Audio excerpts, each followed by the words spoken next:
ഖറജമിൻ ജൗഫിഹി മിസ്ലൽ ജർവിൽ അസ്വദ്, കറുത്ത ഒരു പട്ടിക്കുട്ടിയെ പോലെയുള്ള സാധനം പുറപ്പെട്ടു പോയി എന്ന് പറഞ്ഞിട്ട് കാണാൻ സാധിക്കും.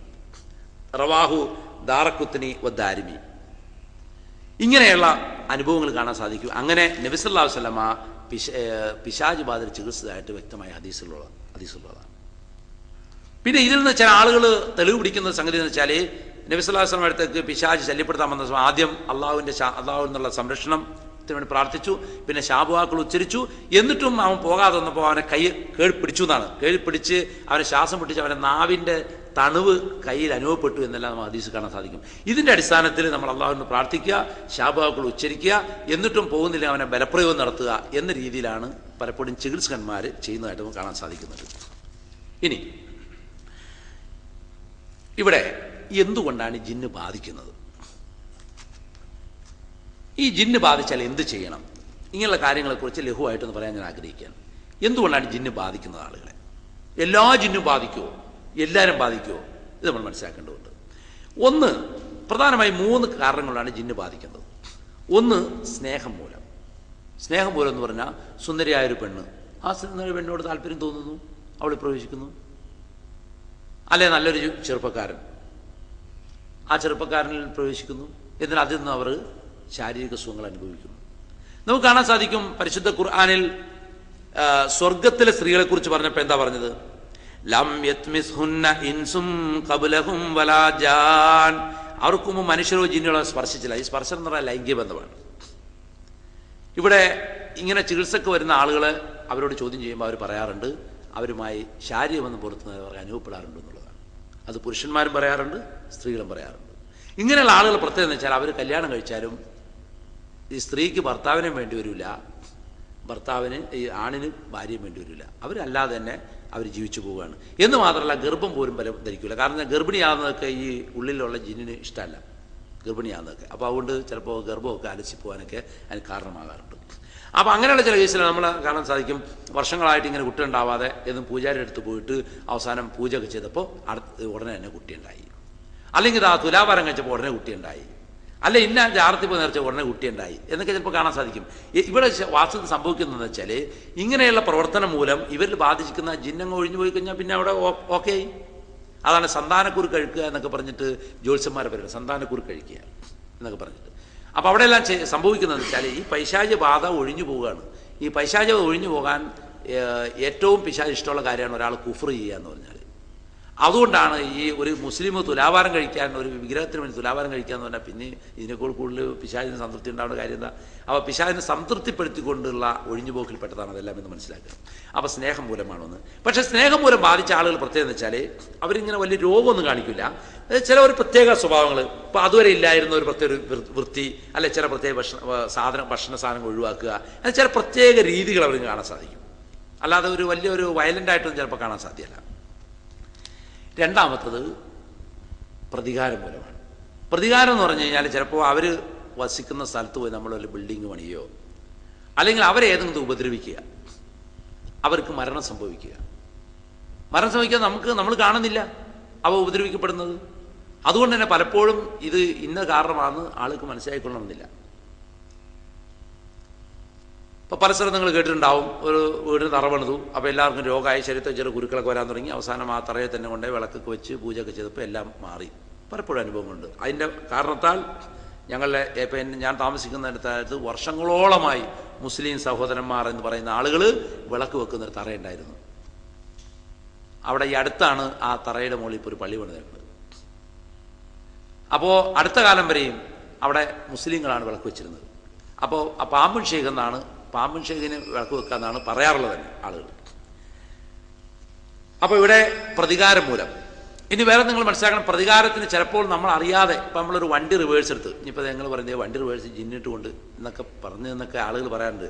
ഞാൻ പിന്നെ ഒരിക്കൽ ഒരു പ്രസംഗത്തിൽ ഇങ്ങനെ മേശ തള്ളിയിട്ടപ്പോൾ ജിന്ന് കുടുങ്ങിയെന്നോ. അതായത് ഞാൻ എൻ്റെ അനുഭവങ്ങളാണ് പലപ്പോഴും എൻ്റെ പ്രസംഗങ്ങളിൽ ഞാൻ. ഇപ്പോൾ ഒരു വീട്ടിൽ ഞങ്ങൾ പോകുന്ന സമയത്ത് ആ വീട്ടിലുള്ള പ്രശ്നം എന്ന് വെച്ചാൽ, ആ വീട്ടിൽ ഒരാൾക്ക് അവിടെ വേറൊരാളെ കാണാം എക്സ്ട്രാ ആയിട്ട്, ബാക്കിയുള്ള ആൾക്ക് കാണുന്നില്ല. അപ്പോൾ അയാളില്ല, അങ്ങനെ ചോദിക്കും അയാൾ എവിടെ പോയി, അയാളും കൂടെ വന്നാലേ ഇയാൾ ഭക്ഷണം കഴിക്കുകയുള്ളൂ, അയാൾക്ക് മാത്രമേ ഈ ആളെ കാണാവുള്ളൂ. അങ്ങനെ ഞങ്ങൾ എന്ത് ചെയ്തു, പോയ ആളുകളൊക്കെ ആയത്തുക്ക് സോതാൻ തീരുമാനിച്ചു. ഒരൊറ്റ ആൾക്കും ആയത്തുകുറിച്ച് ഓതാൻ കിട്ടിയില്ല. നിങ്ങൾക്ക് സംശയം ഉണ്ടെങ്കിൽ ജമാൽ ചെറുവാടി ചോദിച്ചാൽ ആ സംഭവം പറഞ്ഞുതരും. ജമാൽ ചെറുവാടിയൊക്കെ ആയത്തുകുറിച്ച് ഓതാൻ ശ്രമിച്ചാണ്, പക്ഷേ ആയത്തുകുറിച്ച് ഇങ്ങോട്ട് വരുന്നില്ല എന്നാണ് അദ്ദേഹം അന്നോട് പറഞ്ഞത്. അപ്പോൾ ഏതായാലും അപ്പം ഞാനിങ്ങനെ ആലോചിച്ചു, ഇപ്പോൾ അയാൾ അവിടെ ഇരിക്കുകയാണ്, ഞാനിപ്പോൾ ആ ഡെസ്ക് തള്ളിയിട്ട് ആ ജിന്നല്ലേ അവിടെ കുടുങ്ങിപ്പോലെ എന്ന് ഞാനിങ്ങനെ ആലോചിച്ചു. ഞാൻ ഇരുന്നപ്പോൾ ഞാൻ ശ്രദ്ധിച്ച്, കാരണം ഇപ്പോൾ ആ ജിന്ന അവിടെ ഇരിപ്പുണ്ടെങ്കിൽ ഞാനിപ്പോൾ ഇത് അയാളെ ഞാൻ കാണുന്നില്ലല്ലോ, ഞാനിപ്പോൾ ഈ ഡെസ്ക് അങ്ങ് നീക്കിയിട്ട് അവനോട് കൊടുക്കുമല്ലോ, അവനോട് പ്രതികരിക്കും എന്നിങ്ങനെ ഞാൻ ചിന്തിച്ചു പോയതാണ്. ഇപ്പോൾ വേറൊരു സ്ഥലത്ത് ഒരു സ്ത്രീക്ക് പ്രയാസം ഉണ്ടായി ചോദിച്ചാൽ, എന്തിനാ എൻ്റെ മേത്ത് മീനിൻ്റെ വെള്ളം ഒഴിച്ചതെന്നാണ് ചോദിച്ചത്. ഈ സ്ത്രീ മീൻ കഴിയ വെള്ളമൊക്കെ ഒഴിച്ച് ഇങ്ങനെ ഒഴിച്ചപ്പോൾ അവിടെ ജിന്ന് നിൽക്കുന്നത് സ്ത്രീക്ക് കാണാൻ കഴിയുന്നില്ലല്ലോ. ഇബ്നു തൈമിയ്യ തന്നെ അദ്ദേഹത്തിൻ്റെ ഗ്രന്ഥത്തിൽ പറയുന്നുണ്ട്, അറിയാതെ ചൂടുവെള്ളം ഒഴിക്കുക, ആ സമയത്തൊക്കെ ഈ ജിന്നുകളുടെ ദേഹത്തിന് അവർ പ്രതികരിക്കും. അപ്പോൾ ഇവർ നമ്മൾ കാണാതെയാണ് ചെയ്യുന്നതെന്ന് അവർ കരുതില്ല. ഇപ്പോൾ നമ്മുടെ ദേഹത്ത് ഒരാൾ മൂത്രമൊഴിച്ച് എങ്ങനെ ഉണ്ടാവും? ഇപ്പോൾ ഒരു സ്ത്രീയെ ബാധിച്ചതിനെ കുറിച്ച് പറഞ്ഞതാ, സ്ത്രീ എന്ന് നേരെ പോയി മൂത്രമൊഴിച്ച് ജിന്ന് കിടന്നുറങ്ങുന്നുണ്ടായിരുന്നു കാക്കൂസിനകത്ത്, അതിന് മേത്ത മൂത്രമൊഴിച്ച്, പിന്നെ ജിന്ന് പ്രതികരിക്കായിരിക്കും. അപ്പോൾ എന്താണ് അല്ലാഹുമ്മ അഊദുബിക്കൽ ഖുബ്സി വൽ ഖബായിസ് എന്ന് പ്രാർത്ഥിക്കാൻ നബി സ്വല്ലല്ലാഹു അലൈഹി വസല്ലം പഠിപ്പിച്ചു, ആൺപെൺ പിശാചുക്കളിൽ നിന്ന് അഭയം തേടണമെന്ന്. പക്ഷെ നമ്മുടെ മദ്രസ വിദ്യാർത്ഥികൾക്കൊന്നും അതിൻ്റെ അർത്ഥം കിട്ടൂല. ഇപ്പം കാരണം എന്താ? അശുദ്ധിയിൽ നിന്നും വൃത്തിഹീനതയിൽ നിന്നും അഭയം തേടണമൊക്കെ ഇപ്പോഴത്തെ പുസ്തകങ്ങളുള്ളത്. ഏത് ഖുബ്സ് ഖബായിസ് എന്നുള്ള എവിടെ അശുദ്ധിയും അഴുക്ക് വസ്തു എന്നൊക്കെ ഉള്ളത്? അപ്പം നമുക്കെന്താണ് കക്കൂസിനകത്ത് ആൺപെൺ പിശാചുക്കളുണ്ടെന്ന് വിശ്വസിക്കാൻ നമുക്ക് കഴിയണില്ല. അതുകൊണ്ട് എഴുതാണ് അഴുക്കുന്ന മാലിന്യത്തിൽ നിന്നൊക്കെ അഭയം തേടണേ. എന്നിട്ട് ഒരാൾ ഒരിക്കൽ അന്നേരം ഹദീസിനെ കുറിച്ച് വ്യാഖ്യാനിച്ച് ഒരു അറിയപ്പെടുന്ന ഒരു വ്യക്തിയോട് പറയാണ്, കണ്ടോ നബി സല്ലല്ലാഹു കാലത്ത് പോലും ഈ അണുക്കളെക്കുറിച്ചൊക്കെയുള്ള സൂക്ഷ്മത ശ്രദ്ധിച്ചു നോക്കി, കണ്ടോ ഹദീസ് ഇങ്ങനെ പറഞ്ഞിരിക്കുന്നത്, കാരണം രോഗാണുക്കളൊക്കെ ഇപ്പോഴല്ലേ നമ്മൾ കണ്ടുപിടിച്ചത് എന്നൊക്കെ പറഞ്ഞുകൊണ്ട് അദ്ദേഹം. അപ്പോൾ ആ രീതിയിൽ ചിന്തിക്കുന്ന ഒരു കാലഘട്ടമാണ്. അപ്പോൾ പ്രതികാരം മൂലമാണ് 2. മൂന്നാമത്താണ് സിഹ്ർ മൂലം. ഇതാണ് വളരെ പ്രബലമായി നമ്മുടെ നാടുകളിലുള്ള ഒരു സംഗതിയാണ് സിഹ്ർ മൂലമുള്ള സംഗതി. അപ്പോൾ ഇതിൽ സിഹ്ർ മൂലം ചെയ്യുന്ന കാര്യം എന്ന് പറഞ്ഞാൽ ഈ ജിന്നിന് പ്രത്യേകിച്ച് ഒരു വൈരാഗ്യമൊന്നും മനുഷ്യനുണ്ടാവില്ല. പക്ഷേ സാഹിർ പറയുന്നതനുസരിച്ച് ചെയ്യുന്നു. ഏതുപോലെ ഇപ്പം എന്നെ കൊല്ലണം എന്നൊരു ഗുണ്ടാസംഘം പറഞ്ഞാൽ എന്നോട് ആ ഗുണ്ടകൾക്ക് പ്രത്യേകിച്ച് ഒരു വൈരാഗ്യമില്ല. പക്ഷേ ആ ഗുണ്ട കാശ് വാങ്ങിച്ചിട്ട് എന്നെ അങ്ങോട്ട് കൊന്നു കൊടുക്കുന്നു എന്നതുപോലെയാണ് ഈ സിഹ്റിൻ്റെ പരിപാടി. അപ്പോൾ ഈ 3 തരത്തിലാണ് പ്രധാനമായി പ്രവേശിക്കുന്നത്. ഇനി ഇതിൽ നിന്ന് നമ്മൾക്ക് ഇതെല്ലാം തടയാൻ വളരെ എളുപ്പമാണ്. അതാണ് പ്രത്യേകത. ഇപ്പം സ്നേഹം മൂലം എന്ന് പറയുമ്പോൾ ജിന്നൊരാൾ ഇപ്പം യഥാർത്ഥ ഒരു വിശ്വാസിയായ ഒരാൾ കൃത്യമായി നമസ്കാരവും കൃത്യമായി പ്രാർത്ഥനകളും ദിക്ർ ദുആകളും ഒക്കെ ഉള്ള ഒരാളിലേക്ക് ഇത് പ്രവേശിക്കാൻ സാധിക്കില്ല.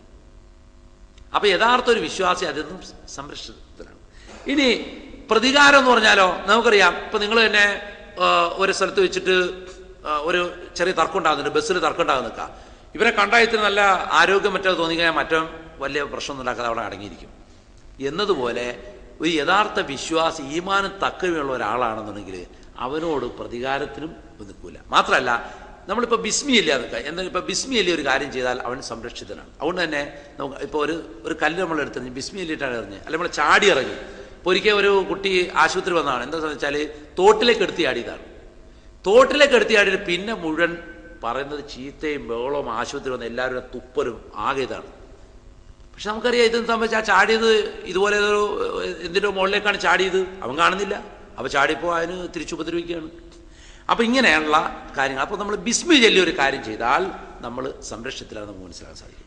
അതുപോലെ തന്നെ ഈ സിഹ്ർ മൂലം സിഹ്റും ബാധിക്കുന്നത് പിന്നെ നമുക്ക് പരിശുദ്ധ ഖുർആൻ കാണാൻ സാധിക്കും. സൂറത്ത് നഹ്ലിൽ അള്ളാഹു പറയുന്നു, ഫഇദാ ഖറഅതൽ ഖുർആന ഫസ്തഅദ് ബില്ലാഹി മിനശ് ശൈത്വാനിർ റജീം. അതുകൊണ്ട് നീ ഖുർആൻ പാരായണം ചെയ്യുമ്പോൾ ആട്ടി ഓടിക്കപ്പെട്ട പിശാചിൽ നിന്ന് അള്ളാഹുവിൽ അഭയം തേടുക. ഇന്നഹു ലൈസ ലഹു സുൽത്താനുൻ അലല്ലദീന ആമനു വലാ റബ്ബിഹിം യതവക്കലൂൻ. വിശ്വസിക്കുകയും തങ്ങളുടെ രക്ഷിതാവിൽ ഭാരമേൽപ്പിക്കുകയും ചെയ്യുന്നവരുടെ മേൽ അവന് യാതൊരു അധികാരവുമില്ല. ഇന്നമാ സുൽത്താനുഹു അലല്ലദീന യതവല്ലൂനഹു വല്ലദീന ഹും ബിഹി മുശ്രികൂൻ. അവന്റെ അധികാരം അവനെ സ്നേഹം പിടിക്കുന്നവരെയും അള്ളാഹുവിന് പങ്കാളിയെ കൽപ്പിക്കുന്നതിന് മേൽ മാത്രമാണ്. ഇത് നമ്മൾ കൃത്യമായി മനസ്സിലാക്കണം.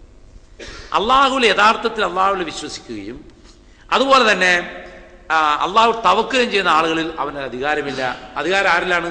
പിശാചിനോട് സ്നേഹം പിടിക്കുക, പിശാചിൻ്റെ പറയുന്ന അനുസരിച്ചൊക്കെ അങ്ങ് നീങ്ങുന്ന ആളുകൾ, അതുപോലെ തന്നെ ഷിർക്ക് ചെയ്യുന്ന ആളുകൾ. അതുകൊണ്ട് തന്നെ നമുക്ക് പലപ്പോഴും കാണാൻ സാധിക്കും അങ്ങനെയുള്ള ആളുകളിലാണ്, വീടുകളിലാണ് പലപ്പോഴും ഈ ശല്യങ്ങൾ കാണാൻ കഴിയുന്നത്. ഒരു ഹദീസ് നിങ്ങൾ കേട്ടിട്ടുണ്ടാവും, ഒരടിമ ഫർളായ കാര്യങ്ങൾ ചെയ്ത് അള്ളാഹു അവനോട് അടുത്തു. സുന്നത്തായ കാര്യങ്ങളൊക്കെ ചെയ്തു കഴിഞ്ഞാൽ അള്ളാഹു അവനോട് കൂടുതലൊക്കെ, അവസാനം അള്ളാഹുവിൻ്റെ കയ്യാവും കാലാവും കണ്ണാവും എന്നുള്ള ഹദീസ് നിങ്ങൾ കേട്ടിട്ടുണ്ടാവും. എന്നിട്ട് പറയണം